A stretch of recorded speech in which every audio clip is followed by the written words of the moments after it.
Saludos, bienvenidos a la lectura agnóstica del Nuevo Testamento. Llegamos hoy en este vídeo al ecuador del Evangelio de Mateo, un testimonio que de momento únicamente ha sumado respuestas negativas a la pregunta de si Dios existe realmente. Por la experiencia acumulada a lo largo de la lectura de la Biblia textual, no albergo demasiadas esperanzas en que esto pueda cambiar y llegue a descubrir aquí sí la luz de la divinidad.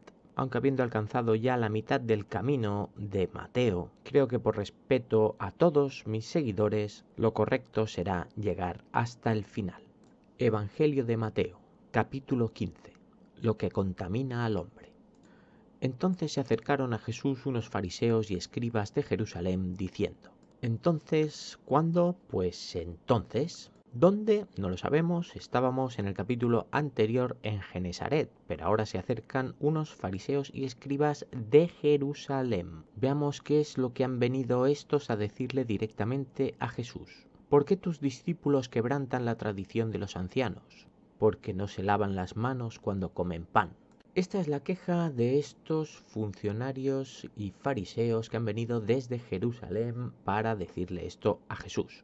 ¿Es pecado según la ley no lavarse las manos cuando comen pan? Pues la verdad es que no me acuerdo ni tampoco tengo el más mínimo interés de buscarlo y comprobarlo. Mi intención no es saberme las leyes del pueblo de Israel, es descubrir la existencia de Dios o no. Lo que sí recuerdo es un confinamiento de 40 años tras una larga travesía por el desierto en el cual comían aquello que les era lanzado al suelo todos los días. Esa alimentación era atribuida directamente por Dios. Allí no había agua con la que lavarse. ¿En algún momento se convirtió esto en obligación divina? Es posible. Si estos así lo denuncian, supongo que tendrán algún tipo de sustento legal. Él le respondió y les dijo: ¿Por qué también vosotros quebrantáis el mandamiento de Dios por causa de vuestra tradición? Aquí Jesús entra en un toma y daca del y tú más, porque Dios dijo: honra al padre y a la madre, y el que maldiga al padre o a la madre muera irremisiblemente. Sí, es cierto, honrar al padre y a la madre es uno de los 10 mandamientos que ya descubrimos en su momento que no eran únicamente 10, sino muchos más. El que maldiga al padre y a la madre quebranta este mandamiento y como cualquier quebrantamiento a una ley de Dios merece la muerte. Pero vosotros decís: cualquiera que diga al padre o a la madre es corbán todo aquello con que pudiera ayudarte. La interpretación de este versículo se me ha hecho prácticamente imposible al no saber qué significaba esta palabra corbán, la cual no he tenido más remedio que buscar en internet. Corbán es una palabra hebrea que viene a significar ofrenda o cualquier cosa que pueda ser calificada como tal. Al buscar el significado de esta palabra me he dado con la solución a la interpretación de este versículo, que lo que les recrimina aquí Jesús es que cuando un padre y una madre piden ayuda, es habitual entre los fariseos denegarla calificando de ofrenda aquello que les están pidiendo. Al ser una ofrenda, esta pertenece a Dios y no puede ser dada ni regalada. Las ofrendas, según la ley, no pueden ser cualquier cosa. En el Antiguo Testamento queda detalladamente descrito qué es lo que Dios quiere para él. De ningún modo tendrá que honrar a su padre, así habéis invalidado la palabra de Dios por vuestra tradición. Parece que en la tradición de los fariseos cualquier cosa puede ser calificada de ofrenda y con esta práctica suelen alegar que aquello que le piden como ayuda no puede ser donado al pertenecer a Dios. Hipócritas, bien profetizó de vosotros Isaías cuando dijo: no le podemos quitar la razón a Jesús cuando los califica de hipócritas, pero veamos qué es lo que dijo Isaías. Este pueblo me honra con los labios, pero su corazón está lejos de mí. Parece que Isaías, no lo recuerdo y tampoco tengo ninguna intención de comprobarlo, llegó a decir esto, que la gente suele hablar mucho, pero implicarse poco. y en vano me adoran, enseñando como doctrinas preceptos de hombres. Dicen adorarme, pero todo lo que enseñan no es divino, sino que procede de los deseos de los hombres, de sus caprichos. Ya dije a lo largo de la interpretación del Antiguo Testamento que la ley de Dios, si había sido dictada por un Dios, era imposible que se modificara. Los preceptos de esta religión deberían ser únicamente los más antiguos. Sólo así habría una posibilidad de sustentar la veracidad de la existencia de Yahvé. Y llamando a la muchedumbre les dijo: oíd y entended. Jesús, enfrascado en esta discusión, llama a la muchedumbre, entiendo que a sus seguidores. No es lo que entra por la boca lo que contamina al hombre, sino lo que sale de la boca, eso contamina al hombre. No existe el pecado en lo que comemos, sino en lo que sale, en lo que decimos. Entonces, acercándose los discípulos, le dicen: ¿sabes que los fariseos se ofendieron cuando oyeron la palabra? Los discípulos advierten a Jesús de que los fariseos se han ofendido, por tanto parece que los fariseos ya han terminado de discutir con la palabra. ¿Qué palabra? ¿Puede referirse a lo que les ha dicho Jesús a ellos? Esa recriminación a su comportamiento es mucho más probable que sea así, que no que se ofendan de la palabra de Dios, a la cual ellos también deberían servir. Él respondió y dijo: toda planta que no plantó mi Padre Celestial será desarraigada. La respuesta de Jesús es digna de cualquier respuesta del Antiguo Testamento. No existe misericordia. Todo aquel que no ha sido mi elegido será desarraigado, arrancado, muerto. Dejadlos, son ciegos guías de ciegos. Si un ciego guía a otro ciego, ambos caerán en el hoyo. Dejadlos, ellos no están en el camino.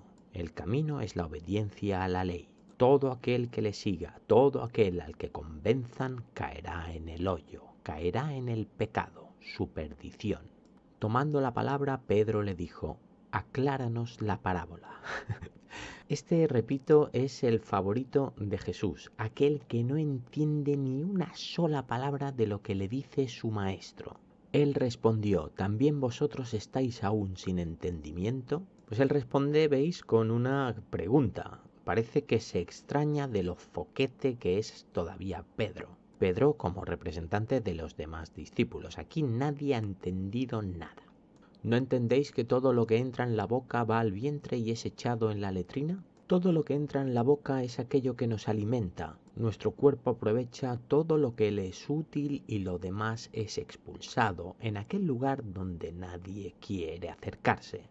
Pero las cosas que salen de la boca provienen del corazón y esas contaminan al hombre. Pero la palabra proviene o bien de la razón o bien de la emoción. Y eso es como en el Antiguo Testamento lo que Dios no permitirá jamás, que nos cuestionemos. Eso es lo que contamina al hombre. Eso es lo que te hace dudar de la obligación de la obediencia. Porque del corazón provienen malos pensamientos, homicidios, adulterios, fornicaciones, robos, falsos testimonios, difamaciones. Para evitar que un hombre razone hay que evitar que piense. Para evitar que piense hay que provocarle el temor al pensamiento. Las emociones sin razón pueden apoderarse de nuestros actos. La educación y el desarrollo de pensamiento nos ayuda a controlar y gestionar estas emociones innatas. Si nos anulan nuestra capacidad de razón y nos imponen una línea de pensamiento,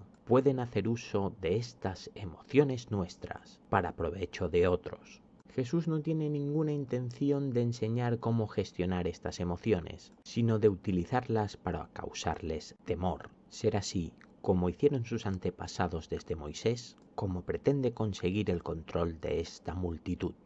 Estas cosas son las que contaminan al hombre, pero el comer con manos no lavadas no contamina al hombre. Eso es lo despreciable: opinar, hablar, razonar, sentir. Comed, callad, obedeced. La fe de la mujer cananea. Partiendo de allí, Jesús se fue a las regiones de Tiro y Sidón. Partiendo de allí, ¿de dónde? De allí. Creo que todavía estamos en los aledaños de ese mar de Israel. aunque hayamos recibido la visita de algunos escribas de Jerusalén.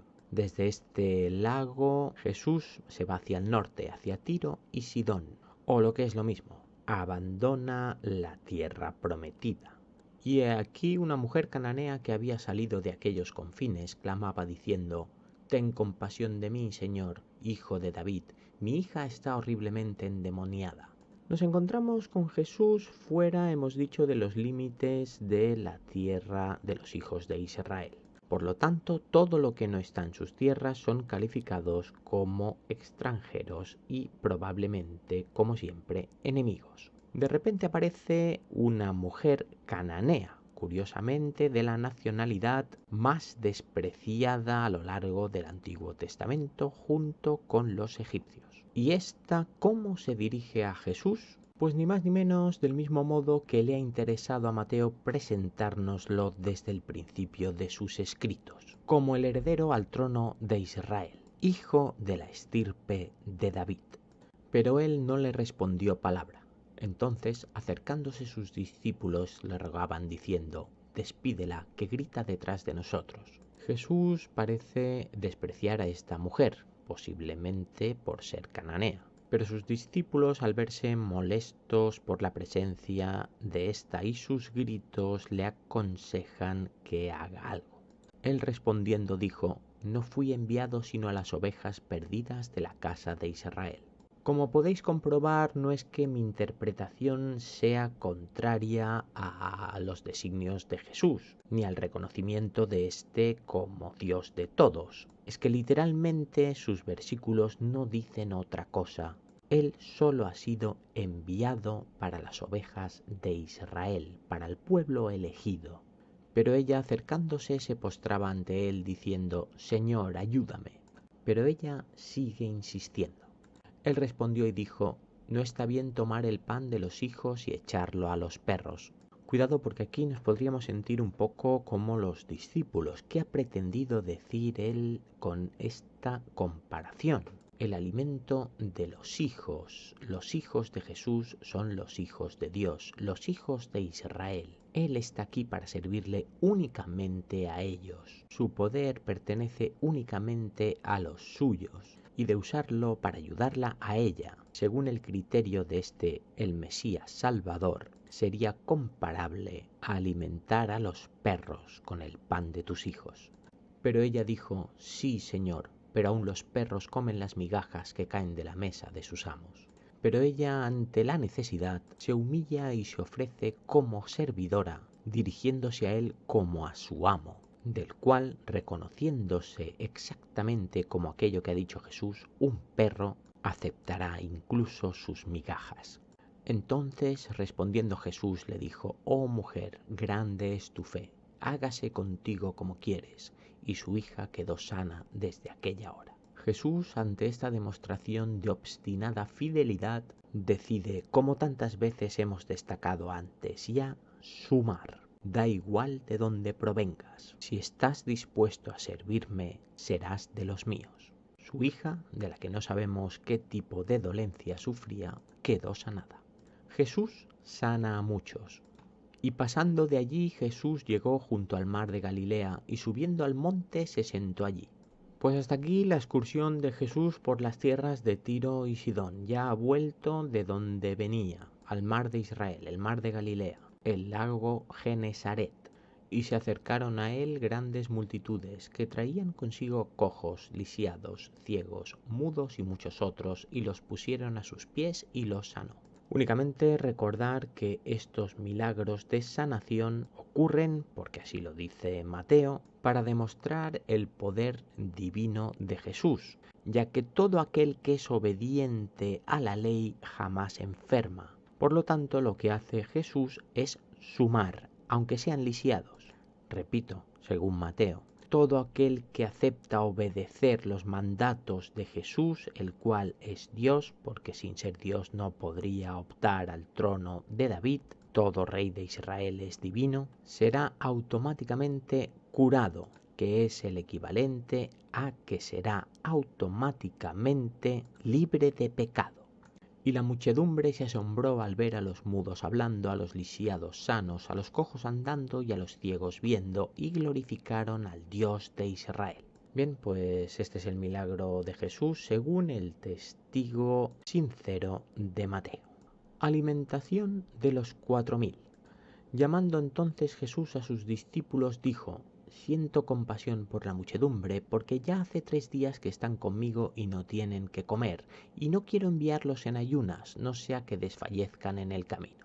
Vamos a ver, porque aquí tenemos el título que Jesús va a alimentar a 4000. Esto ya lo hemos visto antes con 5000, 1000 menos. Así que, ¿qué problema tenía Jesús para alimentar a estos durante estos 3 días? ¿Por qué están pasando hambre? ¿Por qué tenía que esperar tanto tiempo para hacer este milagro? Y lo que es más, ¿dónde quiere enviarlos? Le dicen los discípulos: ¿de dónde hemos de conseguir aquí un despoblado tantos panes como para saciar a tan gran muchedumbre? En un despoblado da la sensación de que están en un páramo sin nada alrededor, pero esta gente ha venido de algún lado. Nos encontramos en los aledaños del mar de Galilea. Tanto en una orilla como en otra hay ciudades. Es más, en el lago hay peces y Pedro y su hermano eran hábiles pescadores. Bien, por la razón que sea, no tienen alimento. Jesús les dice: ¿cuántos panes tenéis? Y ellos dijeron: 7 y unos pocos pececillos. Venga, pues me da la sensación de que todos sabemos cómo va a terminar este nuevo milagro ya repetido. Y mandó a la muchedumbre que se recostara sobre la tierra. Jesús cuenta actualmente, según el título repito, con 4000 seguidores. Hambrientos, está dispuesto de nuevo a hacer el milagro de la multiplicación de los panes y los peces, un milagro que de ser testigo no habría discusión. Esto solo está al alcance de un Dios. Por lo tanto, me pregunto, ¿cómo es que si antes eran 5000 y ahora 4000 ha podido perder a 1000 seguidores desde la primera vez que lo ejecutó? Y tomando los 7 panes y los peces, dio gracias y los partió, e iba dando a los discípulos y los discípulos a las multitudes. Pues según Mateo, el mismo que nos contó en la primera ocasión este milagro, lo vuelve a repetir. Y comieron todos y fueron saciados, y de lo sobrante de los trozos recogieron 7 canastas llenas. Parece que además de perder seguidores, también está perdiendo capacidad de ejecución en este truco. En la primera sobró para llenar 12 canastos, en esta únicamente han podido recoger 7. Buenos son. Y los que habían comido eran 4000 hombres, aparte de las mujeres y los niños. Tal y como hemos dicho, antes eran 5000, ahora son 4000. No sabemos si son los mismos o si son 2 grupos y en total son 9000. Y despedida la muchedumbre subió a la barca y llegó a las proximidades de Magadán. Bien, pues llega la noche, despide a los 4000, se sube a la barca y se va a la ciudad de al lado de Cafarnaúm, a Magadán. Como podemos comprobar desde el principio de este evangelio, Jesús está reclutando efectivos siempre en la misma zona. Superamos con este capítulo la mitad del evangelio de Mateo y me despido de vosotros hasta el siguiente. Un saludo.